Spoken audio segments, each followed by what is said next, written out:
మానకొండూరు నియోజకవర్గంలో ఒక్కసారిగా రాజకీయం హీటెక్కింది. కాంగ్రెస్ బీఆర్ఎస్ ఎమ్మెల్యే మాజీ ఎమ్మెల్యే ఒకరిపై ఒకరు తీవ్ర స్థాయిలో విమర్శలు గుప్పించుకున్నారు. ఎల్ఓసి సీఎం రిలీఫ్ ఫండ్ లో భారీగా కుంభకోణం జరిగిందంటున్న ఆరోపణలను నిరూపించే దమ్ముంటే చర్చకు రావాలని రసమైకి కాంగ్రెస్ నేతలు సవాల్ విసిరారు. ఖమ్మంపల్లిపై చేసిన ఆరోపణలు నిరూపించే దమ్ముంటే బెజ్జంకి అంబేద్కర్ విగ్రహం వద్దకు చర్చకు రావాలంటూ కాంగ్రెస్ పిలుపునివ్వడంతో ముందస్తుగా పోలీసులు భారీగా మోహరించి ఎక్కడి వారిని అక్కడే అరెస్టు చేసి ఆయా పోలీస్ స్టేషన్లకు తరలించారు. ఇప్పటికైనా మాజీ ఎమ్మెల్యే రసమై అసత్యపు ఆరోపణలు మానుకోవాలని కాంగ్రెస్ నాయకులు హితవు పలికారు. ప్రజలలో పలచనైపోయారు. మీరు మీ వ్యక్తిత్వాన్ని కోల్పోతుండ్రు. దయచేసి ఇకనైనా చెప్తున్నాం, ఎలాంటి ఆరోపణలు చేసినా నీ ఫామ్ హౌస్లో ఉన్నటువంటి అవినీతిపై మేము దాడికి కూడా సిద్ధపడతాం. ఎలాంటి ఖమ్మంపల్లిపై ఎలాంటి ఆరోపణ చేసినా ఈ రోజు నుంచి నిన్ను తరిమి కొడతామని హెచ్చరిస్తున్నాం. మరి నువ్వు చేసినటువంటి ఎల్ఓసి పైన మాట్లాడినావు.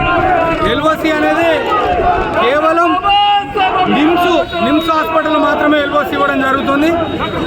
మరి ఇంకా సీఎంఆర్ఎఫ్ చెట్ల పైన ఆరోపణలు చేసినావు.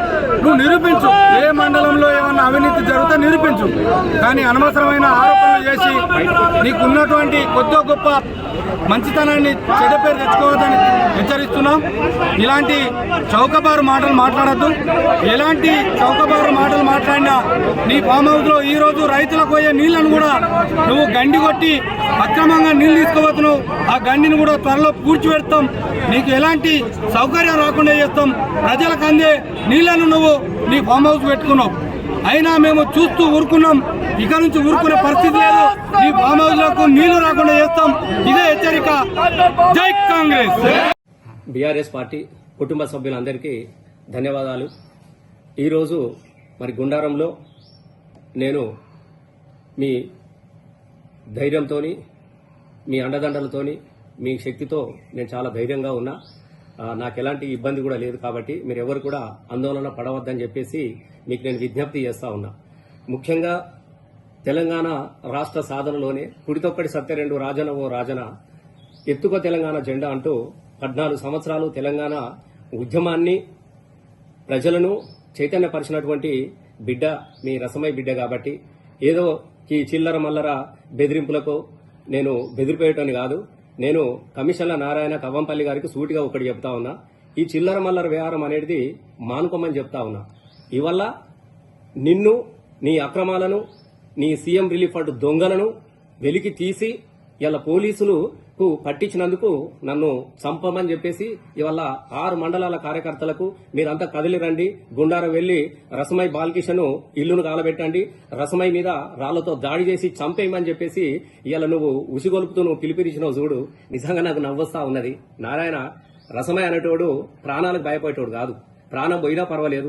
ఒక ప్రతిపక్ష ఎమ్మెల్యేగా ప్రజల వైపు నిలబడతా నిన్ను ప్రశ్నిస్తూనే ఉంటా. ఇది కూడా నువ్వు గుర్తు పెట్టుకో. ఎందుకంటే ఇలా నీ అసమర్థతను చూసి ప్రజలందరూ అసహించుకుంటా ఉంటున్నారు.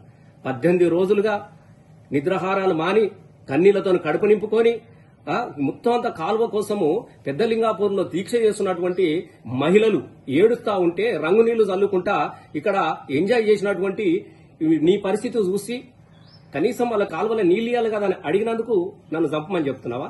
పంట పొలాలు ఎండిపోతా ఉన్నాయి. పైన ఇలా గుండారం పరిసర ప్రాంతాలన్నీ కూడా పాపము ఎకరాల కొద్ది పంట ఎండిపోతే వాళ్ళు దిగులుగా ఉన్నటువంటి రైతుల దగ్గరికి వెళ్లి మీరు ఐదేరే పడకండి అని చెప్పేసి ఇలా ఎస్ఎంఎస్ కాలువ రంగనాయ సాగర్ ద్వారా హరీష్ అన్నకు ఫోన్ చేపించి ఇలా వాళ్లకు నీళ్లిప్పించే ప్రయత్నం చేసినందుకు నన్ను చంపమని చెప్తా ఉన్నావా?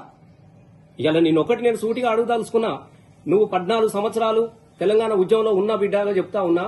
నేను మళ్లీ చెప్తా ఉన్నా, నిన్ను చూసి చాలా మంది నేను అసెంబ్లీలో నువ్వు మాట్లాడిన మాటలకు నవ్వుకుంటా ఉంటున్నారు. నేను చాలా అసహించుకుంటా ఉంటున్నారు. నీ పరిస్థితి ఏం సక్కదనం లేదు. కాబట్టి ఇలా ప్రజలందరూ ఎక్కడ పోతే అక్కడ నేను తిడుతా ఉన్నారు. ఒక సాగుకు లేదు, ఓ పెళ్లికి లేదు, ఓ దేనికి లేదు. ఏమైనా నీ అనుచరులకు వసూలు చేసుకోండి, కమిషన్లు తీసుకురాండ్రి, నాకు అప్పచెప్పండి అని చెప్పేసి ఇలా దీన్ని అడిగినందుకు ఇలా మొత్తం వేలాది మంది నీ కార్యకర్తల మాకు లేరా? నీది పిడికెడు, నేను పుట్టాడు, ఒక్క రాయి నా మీద పడితే 1,00,000 రాళ్ళు నీ మీద పడతాయి. మిస్టర్ గుర్తుపెట్టుకో. ఇలా పోలీసుల నిర్బంధాల మధ్యన నన్ను దిగ్బంధం చేసి నీకు రెడీగా పెట్టుకున్నా. నీ కాంగ్రెస్ ఇన్ఛార్జి మీనాక్షి నటరాజన్ గారికి నిన్ననే మెయిల్ పెట్టినాము, నీ అక్రమాల చిట్ట మొత్తం పెట్టినాం, వెళ్ళి చూసుకో. డిఐజీ గారికి వాళ్ళ పేర్లు కాకుండా ఇతరుల పేరు మీద డ్రా చేశారో, ఎక్కడెక్కడ డ్రా చేసిరో మేము ఆల్రెడీ మొత్తం కూడా లిస్టుతో సహా మేము అప్పచెప్పినాం. ఇలా నీకు మళ్లీ చెప్తా ఉన్నా, అనవసరంగా పాపం పనిచేసుకున్నటువంటి అమాయకమైనటువంటి నీ కార్యకర్తలు నువ్వు రెచ్చగొట్టి నువ్వేదో సునకానందం పొందుదా అన్నటువంటి ప్రయత్నంలో ఉన్నావు. నేను వాళ్ళకు కూడా చెప్తా ఉన్నా, మీకు నాకు సంబంధించినటువంటి ఇష్యూ కాదు, నేను దానికి నేను భయపడేటోడు కాదు. నీకే చెప్తా ఉన్నా, నీకు దమ్ముంటే చెప్పు, సింగిల్ గా వస్తా రస్మై బాలకృష్ణ, వేడికి రమ్మంటావో చెప్పు, నీ క్యాంపస్కి రావాలన్నా, నీ హైదరాబాద్కు రావాలన్నా, నువ్వు ఎక్కడ రమ్మంటావో చెప్పు, నేను వస్తా. అంతే తప్ప ఇలా పోలీసులకు ఒకవైపు కేసులు పెట్టించుకుంటా, సోషల్ మీడియాలో ఇష్టం ఉన్నటువంటి పోస్టులు పెట్టించుకుంటా నువ్వేదో చేస్తా అంటే మేము ఎట్టి పర్సనల్ ఇన్స్పెక్టర్ మళ్ళీ చెప్తా ఉన్నా, మిస్టర్ నారాయణ, నువ్వు సీఎం ఆఫ్ రిలీఫ్ ఫండ్ లో నువ్వు చేసినటువంటి దొంగ డ్రాలకు ఖచ్చితంగా మేము సమాచారంతో తీసుకొస్తాం, నువ్వు జైలుకు పోవడం కూడా ఖాయం. ఇది కూడా చెప్తా ఉన్నా, నేను నిరూపించడానికి నేను సిద్ధంగా ఉన్నా. నువ్వు ఎక్కడ రమ్మంటావో చెప్పు, కానీ ఈ పిచ్చి పిచ్చి ఆలోచనలు బంద్ చేసుకో.